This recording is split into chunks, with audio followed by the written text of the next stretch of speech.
ಉತ್ತರ ಕನ್ನಡ. ಅನಂತಕುಮಾರ್ ಹೆಗಡೆಗೆ very first time ಹೈಕಮಾಂಡ್ನಿಂದ ತೀವ್ರ ವಿರೋಧ ಬರ್ತಾ ಇದೆ. ಕಾರಣ ಎರಡೇ. ಒಂದು, ಸಂವಿಧಾನದ ಬಗ್ಗೆ ಹೇಳಿದಂಥ ಮಾತು, ಸಂವಿಧಾನವನ್ನು ಬದಲಿಸ್ತೀವಿ ಅಂತ ಹೇಳಿದಂಥ ಮಾತು.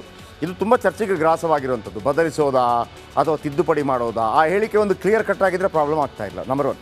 ನಂಬರ್ 2, ಹೇಗೆ ಶಿವಮೊಗ್ಗದಲ್ಲಿ ಮೊನ್ನೆ ಪ್ರಧಾನಿ ನರೇಂದ್ರ ಮೋದಿಯವರ ಬೃಹತ್ ಸಮಾವೇಶವಾಯಿತು, ಈಶ್ವರಪ್ಪ ಬರಲಿಲ್ಲ. ಈಶ್ವರಪ್ಪ ಕೋಪಗೊಂಡು ಬರಲಿಲ್ಲ.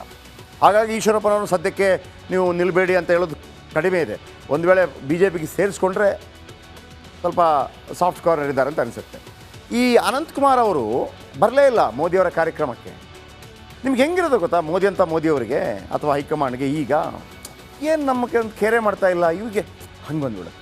ಕಳೆದ ಬಾರಿನೇ ಟಿಕೆಟ್ ಇಲ್ಲ. ಇಲ್ಲಿ ಚಕ್ರವರ್ತಿ ಸೂಲಿಬೆಲೆ ಅವರ ಹೆಸರು ಇದೆ, ಆಮೇಲೆ ವಿಶ್ವೇಶ್ವರ ಹೆಗಡೆ ಕಾಗೇರಿ ಅವರ ಹೆಸರು ಇದೆ. ವಿಶ್ವೇಶ್ವರ ಹೆಗಡೆ ಕಾಗೇರಿ ಅವರಿಗೆ ಅಂತಿಮವಾಗುತ್ತೆ ಅನ್ನೋಂಥ ಮಾತುಗಳು ಕೇಳಿಬರ್ತಾ ಇದೆ. ಮತ್ತೊಂದು ಕಡೆ ಅಂಜಲಿ ನಿಂಬಾಳ್ಕರ್ ಕಾಂಗ್ರೆಸ್ನಿಂದ ಫಿಕ್ಸ್ ಆಗಿದ್ದಾರೆ. ಅಂಜಲಿ ನಿಂಬಾಳ್ಕರ್ ಈ ಹಿಂದೆ ಬೆಳಗಾವಿಯ ಖಾನಾಪುರದಿಂದ ಒಂದು ಬಾರಿ ಗೆದ್ದರು, ಸೋತರು. ಮರಾಠ ಸಮುದಾಯಕ್ಕೆ ಸೇರಿದಂಥವರು ಅವರು. ಇಲ್ಲಿಂದ ಬ್ರಾಹ್ಮಣ ಸಮುದಾಯದ ಯಾರನ್ನಾದರೂ ಕಣಕ್ಕಿಳಿಸಿದ್ರೆ ಬ್ರಾಹ್ಮಣ ಮರಾಠ ಈ ರೀತಿಯ ಒಂದು ಫೈಟ್ ಆಗುವಂಥ ಸಾಧ್ಯತೆ ಇದೆ. ಸೊ ಹಾಗಾಗಿ ಕಾಂಗ್ರೆಸ್ನ ಕ್ಯಾಂಡಿಡೇಟ್ ಮತ್ತು ಇಲ್ಲಿ ಯಾರು ಕ್ಯಾಂಡಿಡೇಟ್ ಆಗ್ತಾರೆ ಅಂತೇಳಿ, ವಿಶ್ವೇಶ್ವರ ಹೆಗಡೆ ಕಾಗೇರಿ ನಿಲ್ಲಲಿ, ಚಕ್ರವರ್ತಿ ಸೂಲಿಬೆಲೆ ನಿಲ್ಲಲಿ, ಯಾರೇ ನಿಂತರೂ ಕೂಡ ಅನಂತಕುಮಾರ್ ಅವರು ಓಕೆ ಅನ್ನದೇ BJPಗೆ ಈಸಿ ಇಲ್ಲ. ನೆನಪಿಟ್ಕೊಳ್ಳಿ, ಅವರು ಇರಲಿ ಇಲ್ಲದೇ ಇರಲಿ, ಪ್ರಭಾವ ಅಂತೂ ಇದೆ ಅವರು. ಇನ್ನು ಬೆಳಗಾವಿ ಜಗದೀಶ್ ಶೆಟ್ಟರ್ಗೆ ಸ್ಥಳೀಯ ನಾಯಕರ ಅಪಸ್ವರ ಇದೆ. ನೀವು ಯಾಕೆ ಬರ್ತೀರಿ ಇಲ್ಲಿ ತಂದ್ಬಿಟ್ಟು. ಅನಿಲ್ ಬೆನಕೆ ಇದ್ದಾರೆ, ಅಭಯ್ ಪಾಟೀಲ್ ಇದ್ದಾರೆ, ಆಮೇಲೆ ವಿಶ್ವನಾಥ್ ಪಾಟೀಲ್ ಇದ್ದಾರೆ, ಕವಟಗಿ ಮಠ ಇದ್ದಾರೆ. ಮೊನ್ನೊಂದು ಬ್ಯಾನರ್ ಹಾಕಿದ್ರು, ಬನ್ನಿ ಊಟ ಹಾಕಿದ್ದೀವಿ ತಿಂದ್ಕೊಂಡೋಗ್ರಿ ಶೆಟ್ರೆ ತಂದ್ಬಿಟ್ಟು ಹಾಕಿದ್ರು. ಅಷ್ಟು ಅಪಸ್ವರ ಇದೆ. ಆಮೇಲೆ ಅಲ್ಲಿ ಮರಾಠ ಓಟ್ 3 ಲಕ್ಷ ಇದೆ ಬೆಳಗಾವಿಯಲ್ಲಿ.